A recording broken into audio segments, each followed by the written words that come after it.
চাঁপাইনবাবগঞ্জে মন্দিরে ইট পাটকেল নিক্ষেপ, আটক এক। মাহিদুল ইসলাম ফরহাদ, চাঁপাইনবাবগঞ্জ জেলা প্রতিনিধি। চাঁপাইনবাবগঞ্জ পৌর এলাকার হুজরাপুরে অবস্থিত উত্তরবঙ্গ বৈষ্ণব সংঘ মন্দিরে ইট পাটকেল নিক্ষেপের ঘটনায় একজনকে আটক করেছে পুলিশ। শনিবার রাত আনুমানিক ৯টার দিকে এ ঘটনা ঘটে।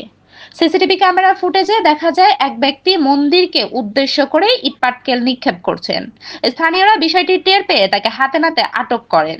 পরে জাতীয় জরুরি সেবা নম্বর ৯৯৯ এ ফোন করা হলে পুলিশ ঘটনাস্থলে পৌঁছে তাকে হেফাজতে নেয়। আটক ব্যক্তি হচ্ছে ১ নং কলোনিপাড়া গ্রামের মৃত আব্দুর রহিমের ছেলে মোহাম্মদ শাকিল হোসেন রোহেদ হোসেন। এ ঘটনায় নিতাই নামের এক ব্যক্তিবাদী হয়ে মামলা দায়ের করছেন। মন্দিরটি শ্রী শ্রী রাধা গোবিন্দ নামে পরিচিত। ১৯৮৫ সালে প্রতিষ্ঠিত এই ধর্মীয় প্রতিষ্ঠানটির ভূমিদাতা মহন্ত শ্রী ক্ষিতীশ চন্দ্র আচারী। এটি রহনপুর গমস্তাপুরের মহন্ত এস্টেটের অন্তর্ভুক্ত মন্দির।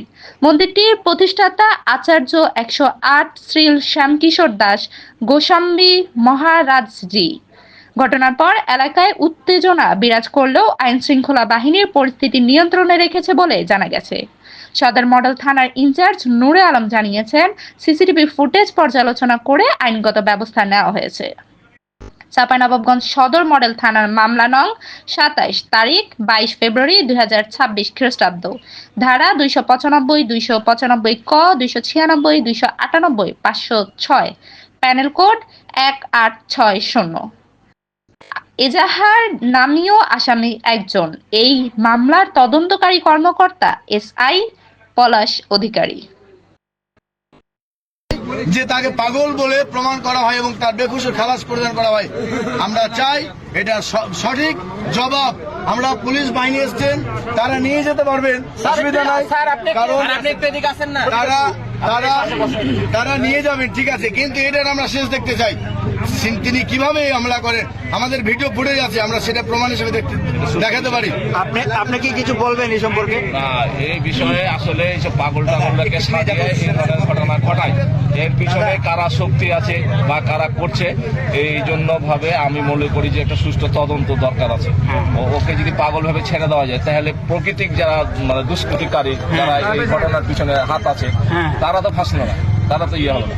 তা আমার মনে হয় যে ওকে থানাতে আমার একটা জানার ইচ্ছা ছিল, আমরা বাংলাদেশের ইতিহাসে যদি দেখি, আমার বয়স এখন ৩৫, আমি অ্যাডাল্টের পর থেকে দেখতেছি আমাদের হিন্দু প্রতিষ্ঠানে বা সংখ্যালঘু প্রতিষ্ঠানে এবার বারবার হামলা হয়। এটার আপনার কাছে কি মনে হতে পারে? নির্বাচন পরবর্তী এই যে হামলাটা, এটা আপনি কিভাবে দেখেন? এটাও হতে পারে যে নির্বাচনে হয়তো পরাজয় নিয়ে হয়তো সহিংসা হতে পারে, এটা আপনার ধারণা? আমি আরো বলতে চাই, প্রত্যেক ক্ষেত্রে এই যে এটা নিয়ে রাজনৈতিক ইস্যু হয়, বিএনপি বলে জামাতের দোষ, জামাত বলে বিএনপির দোষ, এই আবার আওয়ামী লীগকে টানে, অন্য দলকে টানে। আমরা যেন এগুলো না শুনি প্লিজ।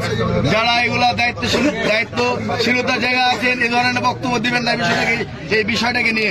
আপনারা এটা সঠিক জবাব দিবেন।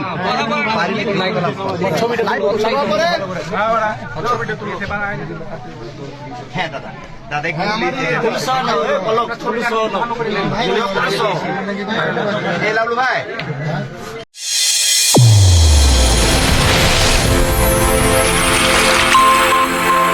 চ্যানেল A1 হৃদয়ের স্পন্দন।